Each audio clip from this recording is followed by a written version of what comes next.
Space shapes behaviors. Behaviors create culture, and culture drives results. This is the More Than a Chair podcast by Business Furniture Choreo, where we're creating space for innovation, for dreamers, and for the next big idea.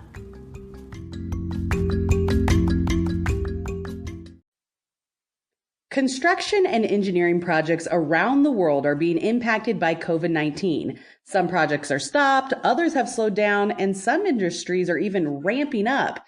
Experts predict that COVID-19 will have long-term ramification for many aspects of the U.S. construction industry.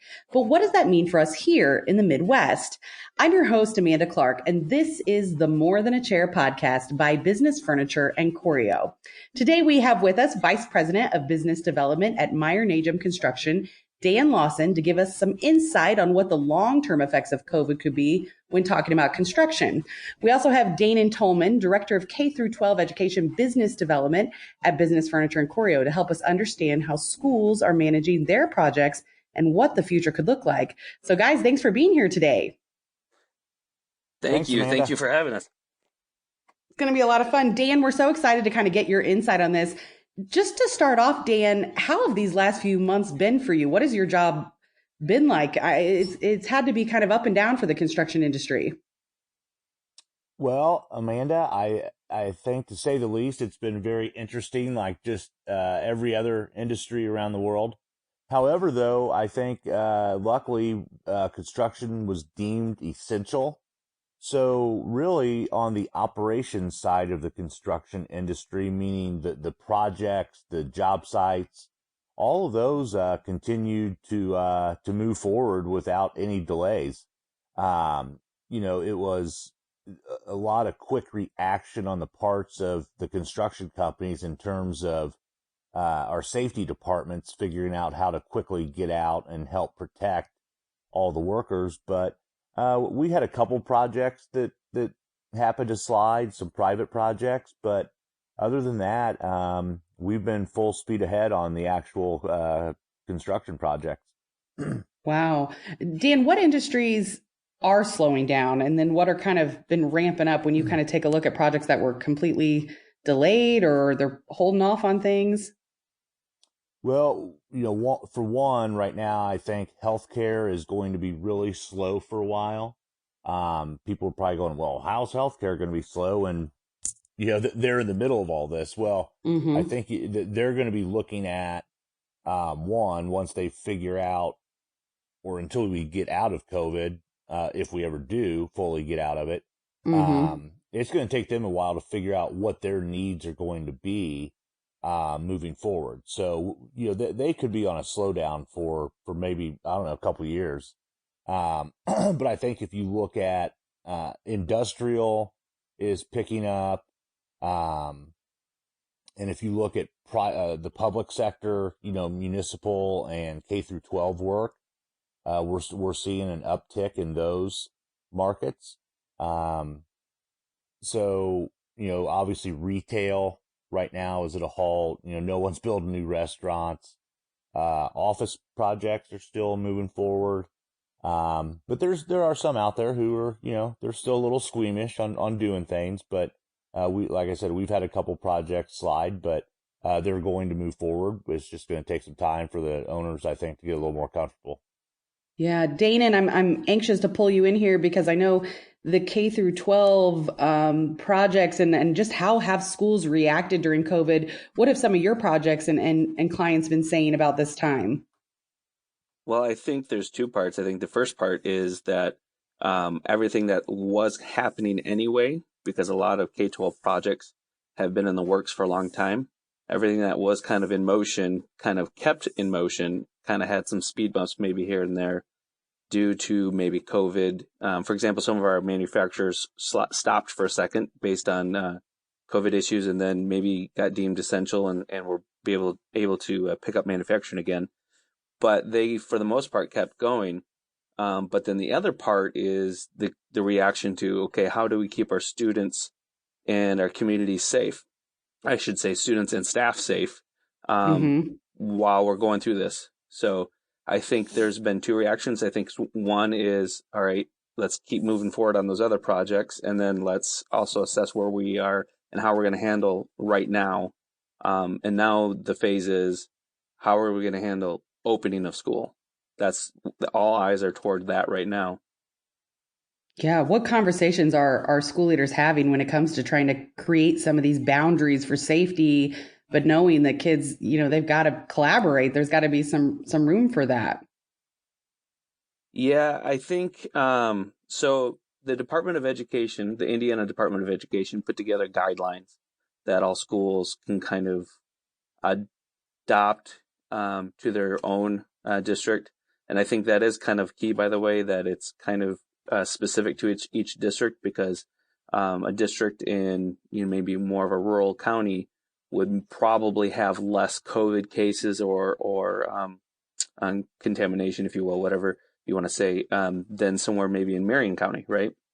So they're kind of letting them operate at how they need to, which is a great thing, I think. But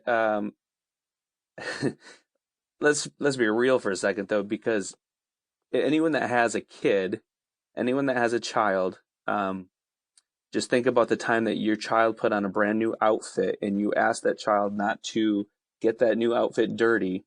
You know how Yeah. long that lasts, right?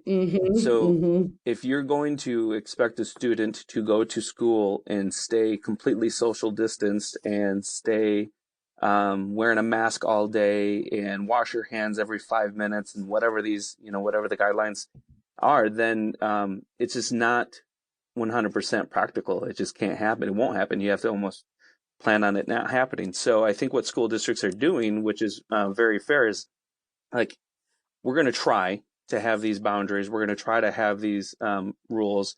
We're going to do everything we can. Just know that we can't control this 100%. So if you don't feel safe bringing your child to school or sending your child to school, we can still use e-learning. So they're allowing, like for example, Center Grove did that. They're allowing their families to choose: are they going to start the school year as e-learning, or are they going to go to school? So it's a very difficult solution. You can't just do a one size fits all application, and there's many factors associated with every scenario. Yeah. Dan, what do you think? What do you think some of the K through 12 projects will look like? And I think I remember you saying that some of them actually kind of got moving faster than planned when schools shut down. Right. So Dainen, by the way, those are all great points, and that's a lot of the same stuff I'm hearing in the market as well. But yeah, we've seen on the construction side, like Dainen said, projects that were kind of in the queue already actually moved up because they're saying, well, the kids aren't here, so why are we not moving forward? So let's go ahead and get projects done that we already had slated. Some projects grew in size. But I think what's going on, there's a lot of great consultants out in the industry, some, architects, space planning companies that are really diving in with the school systems and really trying to help them figure out how to configure their spaces to make them as safe as possible, because of those things that Danen talked about was, trying to get a kid to keep a mask on, or, just those types of things that are just going to be tough to do. So, hats off to those consultants that, like I said, have really dived in to work with our school systems to help them understand the complexity of the spacing now. Dan, Yeah, can for I ask sure. you a question? Do Sure. you think that, so as construction keeps going for now in the near, in the now and near, I guess, do you forecast like a lag in the far, maybe in the 2-year time frame? Well, so we typically, it seems like the construction industry from, past recessions, that it lags about 12 to 18 months probably, Mm-hmm. since our projects have a long, they're long duration projects. You build a backlog. So we're probably not going to feel the serious effects possibly until Q2 next year is kind of what we're thinking. So we're again, we have good backlog, but we'll wait and see Q2 what's going to happen. Yeah, it's very interesting because of the other factors with COVID, the economy, people not having jobs. So then you're talking about, are they able to pay taxes? I was talking to a school leader who said, they normally budget not 100%, but close to 100% of all taxes being collected. Well, now they have to reevaluate their budgets because there's a good chance that they might not collect nearly that much anymore. So Right. budgets are going down. So what about from your side of the industry, Dainen? I mean, where do you see a lag? Will you see a lag?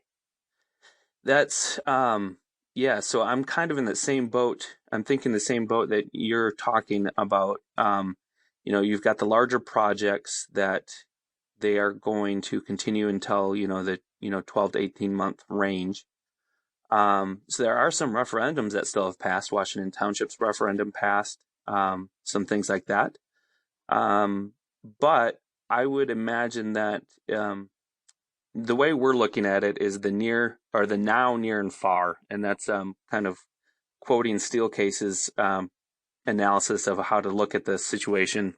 Now it's kind of looking at, when you're talking about COVID spaces, you're talking about how can you really make this safe for students and staff. So what are some immediate things you can do? The near, how do we have to change some instruction and things like that?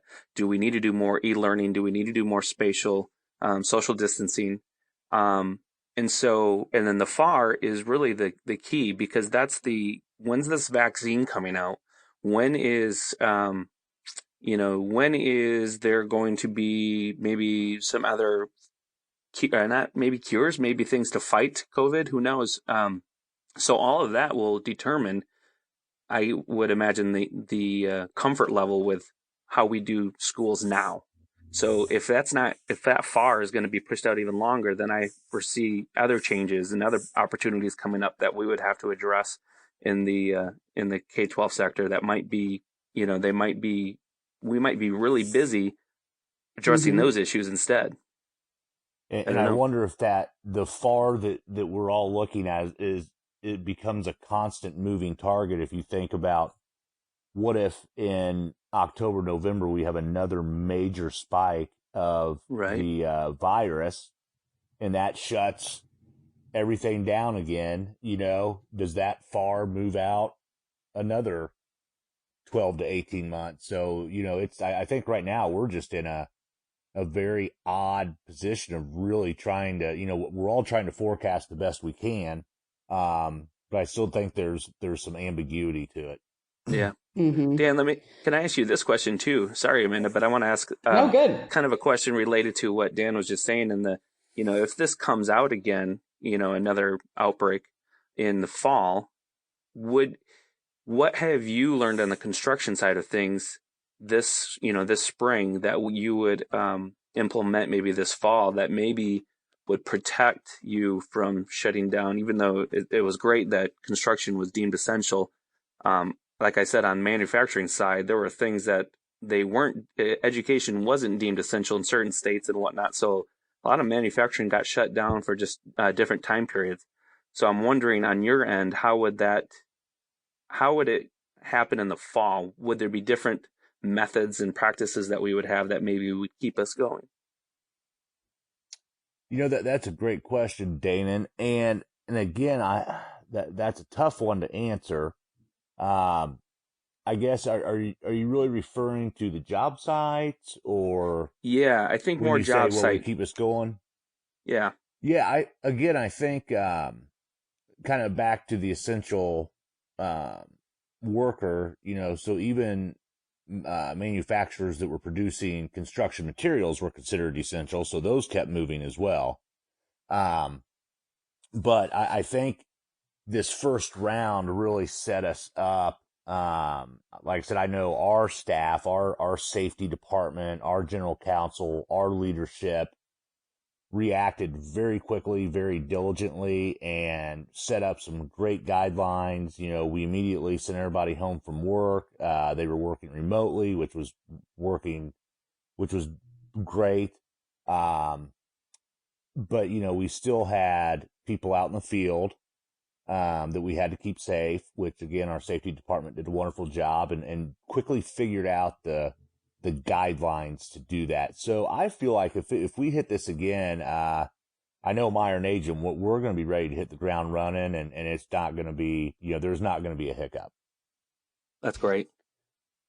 How do you guys think, and this kind of a question for both of you, the shift here where so many of our floor plans and projects have been all about that open concept, right? And these open areas for collaboration. What are going to be some of the long-term effects when it even comes to just making plans for how we work and how we go to school and what some of this looks like? Are you having conversations with clients that are kind of jittery to make some decisions knowing that things could be kind of permanently changed here? I will. Good, Dainen. I will say this first. Then I struggle with that question because I think on the grand scheme of things, when you take COVID out of it, everything is like a pendulum. It swings one way, and you think about how open office was extreme, and then we went in the 80s, 90s to completely private. Then now it's back to open office, all for different reasons, and the need for collaboration and teamwork is vital. It's vitally more important now than it was before. So I think, but I think there's a pendulum swing kind of going back to more private spaces, a little bit more focus. So I think that was kind of happening anyway. And then in schools, I think that there's just going to be other ways to solve for that collaboration, and technology is a huge component of that. So to me, I think that you're going to see they're going to find a way. So collaboration is vital. They're going to find a way to still do that. And they're going to realize, I think what we're going to realize and what we have been realizing is how much space plays in a culture sense and how important it is. I think a lot of people have thought how well it's worked working from home and how well it's worked from teaching from home, but because we thought it would be horrible. But now I think we realize we can do it, but it's still not optimized. It's still not the best it can be. And that's where space is proving that it creates that environment. So I think we're drawn to that space. I think we're drawn to having those collaboration areas. How they look, more open or closed, is a great question. But I think there are going to be tools like technology that's going to help facilitate that collaboration when we can't have the open spaces like we were. What do you think, Dan? Well, Dainen pretty much hit the nail on the head with that one. I think the one thing I can add is I think when it comes to either whether it is schools or office, especially office space on the private sector, owners are now kind of sitting back that we're ready to go, and now kind of sit back going, do I really need all this space? Because my workforce has been working from home for the last 4 months, and we're extremely productive. So does it make sense for me to pay, or lease something or totally renovate something that if my staff isn't going to be here, why spend the money? So we're having those conversations as well, because a lot of people we talk to, they were very successful with their employees working from home. Yeah, it's going to be interesting, the long-term effects, because I think we've all learned that, yes, we can. Now but should we? And the long-term effects of what it means for the culture of your business and true collaboration and innovation. And especially when I know we've talked a lot about the K through 12, but you think about these kids and their social skills and being able to grow some of that, which direction we could go too far one way. Yeah. And you're right on the social skills. There's a lot of soft skills out there that are learned through, the tacit learning, being around people and experiencing that, as opposed to just being through a video or through a webcam.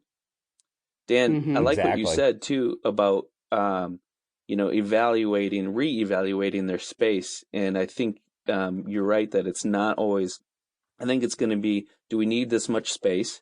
And then it's going to be also, well, maybe we can use some of the space for other things. And that's always been my conversation with schools, because the work office environment's been thinking that, especially after 2008, space optimization was a huge topic, and that's kind of made its way into education. Well, I think, to your point, now is especially an option or a conversation, just because they realized, oh yeah, maybe we don't need all these private offices, this big of private offices, because we can do this kind of work from this environment, from that environment. I can be more mobile, more agile. Do I need to have this huge storage tower of lateral files and things like that? I don't know. So I think Yeah. you're right. I think it's going to have people reevaluate their space in a lot of ways. Yeah. What surprised both of you? I mean, I feel like this has been like twists and turns every direction, but when some projects started to just completely halt and some of the ways that people responded, what surprised you the most for what you do and how our businesses have been impacted? It's a big question. I need a second to think on that one. I know, because I it was do a lot of too. surprises, right? It was like, I think it was kind of surprising by the people that went completely one way, the others that kind of have continued to push forward. And just like kind of our calling to all need to be really agile and flexible right now to keep up. Right. I think the one thing that surprised me was how quickly kind of everyone shut down, not in terms of not only their business, but in terms of conversations. Mm-hmm. As being a business development person, Dane, and I'm sure you experienced it, that, they're for the first few weeks, month and a half, there was no one willing to talk. Yes. Especially to a sales guy that they didn't, or salesperson they didn't want to talk to. But I think you still had, but I still was, what was surprising to me was, like you said, some people went one way, they completely shut down and said, we're not doing anything for the next, we don't know how long. And then you had the other side, those who, were willing to take risks, saying, hey, money is cheap right now. Interest rates are the lowest they've ever been. Let's get moving. Let's not wait. We need to go now. So that's kind of what I found surprising, was just kind of, I didn't see much middle ground. It was more either that we're absolutely doing nothing or we're full speed ahead. So that's what I found surprising. Yeah. That makes, I completely agree with that. It was definitely in the very beginning, a lot of people assessing, and they wanted to understand what was happening. And that's the thing with COVID. They didn't, no one, it kept changing so fast. No one really knew exactly what was going on and what the impacts, but there were definitely two different types of people. One to go and jump and react, and the others to kind of slowly think and understand. So it was very interesting. I agree. That surprised me as well. Mm-hmm. I like to kind of think about, go ahead. I would also add, it was surprising, maybe not surprising, but it was neat to see the resiliency of a lot of the districts that I work with and how they attacked supporting their kids. It came down to their kids and their staff, but they, a lot of hours were worked and to keep them safe and to keep them going as best as possible. It was really cool to see that, the resiliency. Yeah, great point. Yeah, I love that. I like to always kind of like end our podcast talking about something positive, right? Like, what are you guys seeing some signs of life, something that's giving you some oomph again for what you're doing out there, that people are starting to feel like, okay, there's going to be some things we can move forward. We're going to do it different. But when you just talk about that resilience piece and coping in difficult situations, I know for myself, just starting to get back into the office a couple times a week has been so energizing for me. I'm like, I need collaboration. It's taking me way too long to be in Zoom meetings all day long. And that felt positive. And, starting to work on a lot of bids again. Are there signs of life in your industry, Dan? 100%. Again, like I said, for salespeople, it makes our skin crawl not being able to get out and actually see people face to face. And, have conversations. Our job is to develop relationships and build those relationships over time. And you do that by getting together with people, having Zoom meetings. It was okay to just stay connected. Mm-hmm. I was primarily just doing Zoom meetings with current networking people. If it was going to be a new conversation with a potential client, I probably wasn't going to do a Zoom meeting, even though there weren't many of those going on. But I'm starting to find now that people are opening up. People are they're itching to get out, get some fresh air, go to a restaurant that you can have outdoor seating, and just try to get back to as much normalcy as possible. Yeah. Yeah. Yeah, I'm ready. I agree with you. I know. You definitely got to see the introverts and the extroverts of the world. Right. Uh-huh. Which Dainen, I think you and I are supposed to be getting a lunch or something on the books. Yeah, it's definitely happening.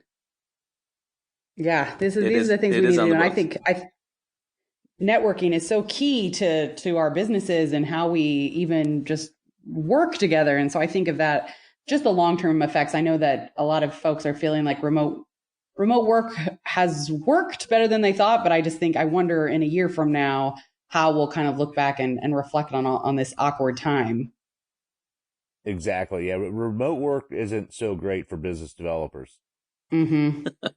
Yeah, for sure.